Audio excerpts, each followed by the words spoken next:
All right, guys, Anthony here, Super Service. I was gonna go live tonight. Super Bowl just ended. We was working. We went ahead. Let's just do a little look through. We got Dave's truck here, the one with the broken exhaust manifold bolts and the broken harmonic balancer. Found out why. I should have went a little. Yeah, that crankshaft's got, it's kind of messed up on the inside, but it'll be all right. We had to put a different starter on it because this snowplow truck, it corroded off. Look, when it's tightened up. Whatever. But it's pretty freaking close. With snowplow truck, we are replacing all the power steering lines. The transmission line surprisingly looked good. We got new belts, new tensioners. Went ahead and put a new front cover on it. Put a coolant pump on it. I got the intake pretty clean. Sometimes them 6.4s, it's just so nasty it stains. I do have got the fuel system all primed, everything clean. Got all the exhaust manifolds, everything's tight. Let's see, take the fuel pump apart right here and clean all that out. It's got our exhaust on it. Yeah. Did get the airbags put on it too. John came and hooked it up. We got the airbags on it. We still have to plumb the lines. That sucks. Plumb the lines for the compressor. The lines in the power wire. What do y'all know about this right here? Look at this. You guys see that? Those of you in the 6.4 world, you know what that means right there. That's how we fix it when probably about 1% of the time is that cam sensor retainer actually able to be gotten out.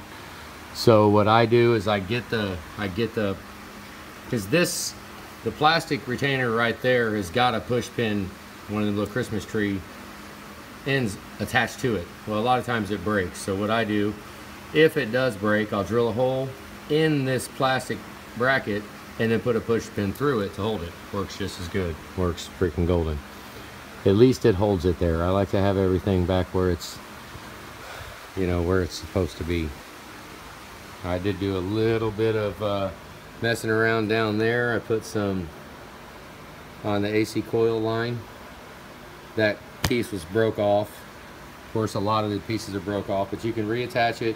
And I always just, you know, just wrap it with HVAC tape. That little bit right there, just where it goes. I mean, it's pretty close to the manifold, so it's gonna be pretty warm. Oh, hang on. Oh. Let's see. I don't know what else we got. We did get this wire where it was rubbing. It's really close to touching, but that almost caused us to buy an engine harness, but we got it. We got it cleaned up. It's all right. I pulled it all apart and cleaned it up. We did not rebuild this. We put lifters in it, studded it, and put lifters in it. That's what we did. Undercover harness, basically all the stuff. New rockers. The rockers were absolutely freaking trash. I mean, you know, anymore with the age these trucks are getting, you're far-fetched just to find one that's good. Find any that have any. Those are bad. That's trash. There's some worse ones in there, but I've already washed my hands. I ain't touching them damn things. Hell with it. We got another thing going today. We yanked an engine today too. Bruce's truck. This is a 100,000 mile truck. I mean, damn. Guys, this truck is phenomenal. I mean, it's freaking phenomenal. It's beautiful. But he had basically an oil cooler, and I put a picture on Instagram, and I think it went to Facebook. I have it linked together. He had valve seals. He had valve seal issues. So I didn't have time. We don't have time to put him over here in this bay. Plus, you know, it gets more involved when we yank the cab off. So we went ahead. Since the valve seals were leaking, it would smoke. I mean, it smoked for about a minute when it fired up in a 100,000 mile truck. And Bruce likes nice stuff, as you can tell. So, you know, we were sitting there. Oil cooler was bad. So he's like, well, you know, we're going in. We're going to put our intake on it, put our Y pipe on it, put everything on it. And we just sat down here on, Friday night? Just sat down here for, Friday afternoon. We was sitting there and we was like, you know what? I said, all that smoking at startup, and we was just talking it out. We was talking it out. It was like, even though it's only a 100,000 mile truck, we was like, well, he understands what it is to have a 6 liter that is studded compared to having a 6 liter that is not studded. So we're gonna go ahead and Bruce actually, we power washed it just inside of here, power washed it and painted it. This is not a cab off job. It's just, I mean, it'll be every bit as good. I've got the engine back here on the stand. We got all his parts. We're kind of stair-stepping jobs and bouncing back and forth. We got I mean, I haven't been making a lot of live videos, I know, because I mean, it's just been too freaking hectic. It's big job after big job after big job, and yeah, it's freaking. There's Bruce's engine. Look how grayed the retainers are. They're just old. You know, the new ones, when they're new, the lifter retainers are going to be nice and black, which I've never even heard of a lifter retainer breaking and letting the lifter turn sideways in the bore. I've never even heard of it, but, you know, first time for everything. We don't want to see it happen, so that's a reason why I don't use aftermarket lifters. There's a lot of companies that make some pretty good lifters, but if they would make the plastic retainer, maybe I would consider it, but oh well. Yeah, that's just going to be another job. We got Aaron. We got Aaron's truck. His rotating assembly is off being balanced right now. I went ahead and weight matched the rods and the pistons. We're basically, I'm working I don't know if I'm going to wind up with a balancer. I don't know, but we're making it a lot faster for the turnaround time because I'm going to weight match the rods and the pistons and then just send the crankshaft with the bob weights. So it should make it a little faster, which, yeah, everything is a freaking absolute disaster here in the shop. That's all Bruce's stuff. It's, oh man, just crap everywhere. But yeah, Dave's truck is getting pretty freaking close. You know, it's just, I mean, when it gets to this point, it just takes time, because I mean, just making sure everything goes back how it's supposed to. You know, like that retainer right there being put back in, this retainer on the wire loom going back in and being back in the spot, everything being back where it's supposed to be. Now, you know, I know a lot of people put their pictures and stuff on Facebook, and they do all this crap, and they show this and show that, and they say what they do is blah blah blah. I mean, it's the little stuff, you know. Make sure all your stuff is hooked up. Make sure it's all going in the right freaking spot. I mean, everything's, I don't know, like back here, I see a lot of this stuff all screwed up all the time. You know, a lot of people use different bolts for the ground. You know, the stud goes right here because of the little push pin retainer. You can kind of see it there. These little retainers to hold the glow plug shield on, the heat shield. I don't know, I mean, we're not perfect, but, you know, we try as hard as we can. We do as much as we can do. You know, we are missing this retainer, and I thought about getting one for the EBP tube, which we relocate the EBP. These are ours. I mean, we sell these exhausts. We sell this. We sell a lot of this to people. It's all ready to go. Now, what you do is you just take the 6.4 EBP and you just bend it. Just bend it by hand. I mean, if somebody wants to pay for us to have one that's absolutely perfect and bent up, well then fine, you know, but pull your wallet out, because it ain't gonna be free. I ain't giving that shit away. This stuff right here fits.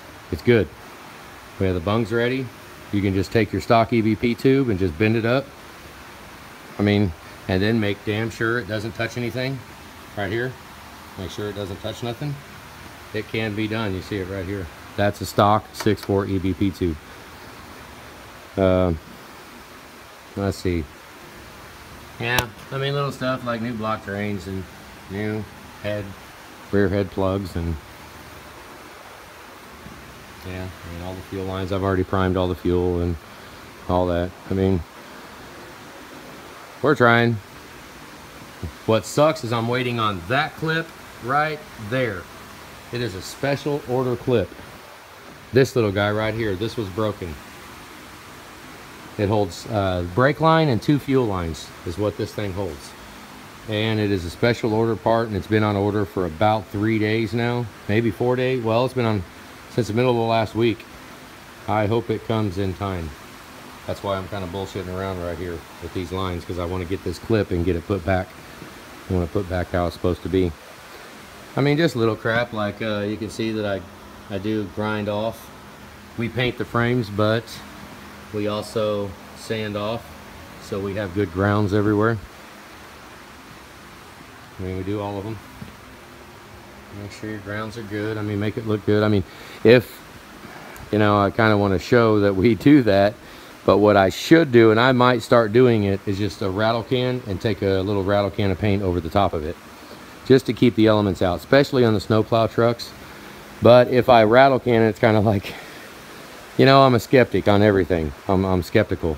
So if I was to rattle can over that, people would not think that we grinded it off. They would think we just painted right over it, didn't take it off and clean it, because it would be all painted, you know, all these grounds. But I mean, I guess if I might go ahead and start doing that. If any of you guys see any of our trucks that is painted over on the ground, rest assured it is ground underneath it. It is the paint is basic ground off. I haven't ran all the other wires yet. We'll get that tomorrow. Let's see. Gave him a new fuel separator arm. Went ahead and I mean, a lot of times those get seized up. They get seized as hell. And I'm still waiting on one more power steering line that goes up to the cooler. You know, little stuff like this. I mean, the transmission controller. I know it's kind of hard to see, but that's ground down, and then look how new that looks. You guys see it? Looks brand new. I like it. Which, who knows? Well, probably, as long as all these little special little crap that we're waiting on comes in, we'll you know, it'll be gone. It'll be gone tomorrow probably. But I don't know, you know, I kind of got past the point. I'm not really rushing, because if you rush and push something out the door and then it just, I mean, it doesn't seem worth it to me. I mean, an extra day or even an extra 2 days pales in a comparison to having everything right and where it's supposed to be, you know. So I don't know. Bruce's truck will be next, and then we got Aaron's truck coming in over here, and then we got Jason Griffin. You're up, damn it. We're trying. What? No, I don't know what she's talking about, but he's coming up too. We got a really big job from Jason. His really big job coming. So we're just knocking out some stuff. But the tow truck guy, our tow truck guy, went down. He's got a 600,000 mile 6-liter. Who knows how many miles are on the engine? Don't know, but it had a Ford Reman in it, and I think it dropped the lifter. So I've got the next rotating assembly already sent off. We're working on that. That's going to be a hurry up job. If you could call a total engine rebuild with a balanced rotating assembly a hurry up job, then whatever. You know, we're going to try. I went ahead and got Motorcraft belts. Bob will like that. Look, I didn't put the belts on backwards, Bob.